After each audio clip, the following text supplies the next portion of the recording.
जाऊंगा। বলিউডে এখন একটাই নাম, ধুরন্ধর দ্য রিভেঞ্জ।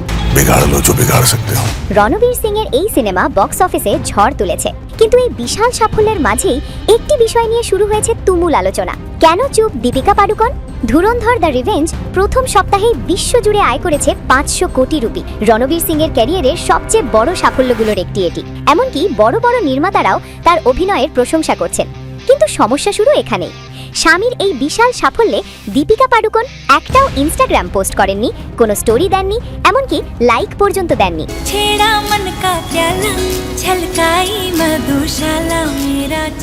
আর এতেই শুরু হয়েছে সোশ্যাল মিডিয়ায় ট্রোলিং।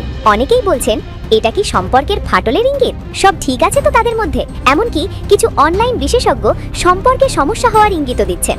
তবে বাস্তবতা কি সত্যিই এমন? দীপিকার ভক্তদের মতে ভালোবাসা মানেই সোশ্যাল মিডিয়ায় পোস্ট করা নয়, ব্যক্তিগতভাবে উদযাপনও হতে পারে। সবকিছু পাবলিকলি দেখানো জরুরি না।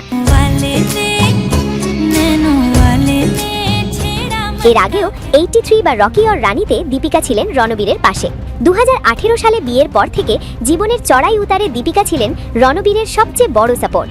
ইন্ডাস্ট্রিতে কঠিন সময়েও তিনি ছিলেন তার পাশে। একটি মজার বিষয়, রণবীর যখন দীপিকার কোনো কাজ নিয়ে পোস্ট করেন না, তখন কিন্তু তেমন আলোচনা হয় না। কিন্তু দীপিকার ক্ষেত্রে বিষয়টা হয়ে যায় বড় ইস্যু। দায়িত্বে দীপিকা বরাবরই মানসিক স্বাস্থ্য, ব্যক্তিগত গোপনীয়তা এই বিষয়গুলো নিয়ে খুব সচেতন। अरे तू बोल तो वहाँ तक आ जाता हूँ। तू पागल हो गया है, कोई देख लेगा ना आफत आ जाएगी। তাই হয়তো তিনি সবকিছু সোশ্যাল মিডিয়ায় শেয়ার করতে চান না। সব মিলিয়ে সোশ্যাল মিডিয়ায় লাইক না দেওয়া মানেই সম্পর্কের সমস্যা, এটা ভাবা ভুল।